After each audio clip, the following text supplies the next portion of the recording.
This is the dissection of axilla. This is the axilla, situated between the chest wall and the upper arm, in which you can see the brachial plexus. This is the axillary artery, and medial to axillary artery lies axillary vein. So this is axillary vein, medially, and this is the axillary artery, laterally. Around the second part of axillary artery are situated the three cords of brachial plexus, namely, lateral cord, medial cord. The lateral cord is lateral to axillary artery. Medial cord is medial to axillary artery. And behind the axillary artery lies the posterior cord. This is the posterior cord. To identify the different branches of the cords of brachial plexus, we first identify the median nerve. This is the median nerve in the arm. Trace the median nerve proximally. We can see two roots of median nerve. This is the lateral root of median nerve, and this is the medial root of median nerve. Trace the roots one by one.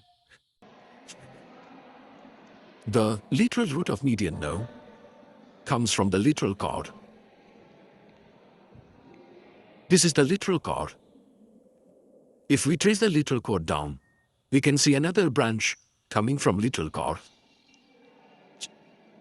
This nerve pierces a muscle here. As you can see, this muscle is coracobrachialis muscle, and the nerve piercing it is musculocutaneous nerve.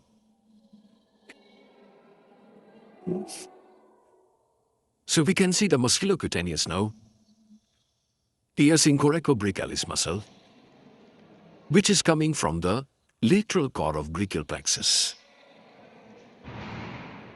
The third branch of lateral cord can be seen here, which is piercing the clavipectoral fascia and going to supply the pectoralis major muscle. This is pectoralis major muscle, beneath which this is the pectoralis minor muscle. So there are three branches of lateral cord. This is the lateral cord. So first is the lateral pectoral nerve, which pierces a clavipectoral fascia and goes to supply pectoralis major muscle. Second is a musculocutaneous nerve, which is piercing coracobrachialis muscle here. And the third one is a lateral root of median nerve. Now tracing the medial root of median nerve, this is the medial root of median nerve, which is coming from the medial cord. This is the medial cord of brachial plexus. As we can see, it is lying medial to the second part of axillary artery here. From this medial cord, we can see other three branches, namely ulnar nerve, which is the thickest, and it is lying deep. Other one is medial cutaneous nerve of forearm, which is thinner, lying more superficial. And the third one is a medial cutaneous nerve of arm, which is median to axillary vein. So we can see three branches here coming from the medial cord. This is the ulnar nerve. This is medial cutaneous nerve of forearm. And this is medial cutaneous nerve of arm. Also seeing the last branch of medial cord. is the medial pectoral now. This is the medial pectoral now. You can see it is piercing the pectoralis minor muscle. Supplies it. After piercing minor, it goes to supply pectoralis major muscle. So there are 5 branches of the medial cord. This is the medial cord. First is a medial root of median now. This is the medial root of median now. Second is the ulnar now. Third is medial cutaneous nerve of forearm. Fourth is medial cutaneous nerve of arm. And the last one here is the medial pectoral nerve.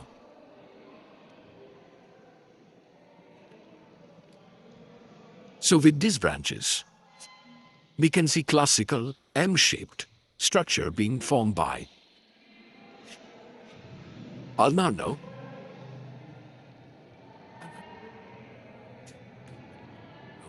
this is the ulnar nerve. Then there is a medial cord. Then there is a medial root of median nerve.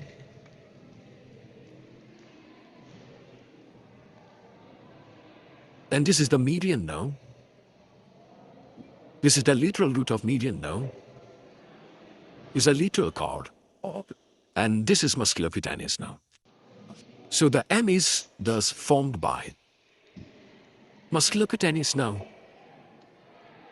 lateral cord, lateral root of median is median nerve, is a medial root of median nerve, medial cord, and this is the ulnar nerve. And between the 2 cords here, we can see the axillary artery. This one is axillary artery. Behind the axillary artery, we can see the posterior cord. This is the posterior cord of brachial plexus, from which we can see this nerve arising, going laterally down. This is axillary nerve. This one here. This is the axillary nerve. And this nerve, which is the main continuation of posterior cord, is running down, as we can see here. This is the radial nerve, which is posterior, running posterior to axillary and then the brachial artery. The other branches of posterior cord is upper subscapular nerve, which is supplying upper part of subscapularis muscle. This is subscapularis muscle. Leg nerve to latissimus dorsi or thoracodorsal nerve, going to supply this muscle, which is latissimus dorsi muscle. This is latissimus dorsi, which is winding around the teres major muscle here. Below this is the lower subscapular nerve, which is supplying lower part of subscapularis and the teres major muscles. So total 5 branches of posterior cord. This is upper subscapular nerve. In the middle will be thoracodorsal nerve, which is not latissimus dorsi muscle, this muscle.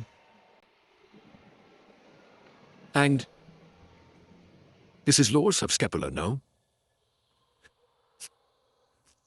On this side, axillary nerve. And the main continuation of posterior cord is a radial nerve. We can also see here the nerve to serratus anterior. This is the nerve to serratus anterior. This nerve, which is supplying this muscle. This muscle is the serratus anterior muscle. We can see the digitations of the serratus anterior muscle. Along with nerve to serratus anterior, we can also see the lateral thoracic artery, and lateral thoracic vein. The lateral thoracic artery is the branch of second part of axillary artery. And this nerve to serratus anterior is also known as long thoracic nerve or nerve of Bell. So this is the serratus anterior. This muscle is subscapularis. This muscle is teres major, which is wounded by the latissimus dorsi muscle.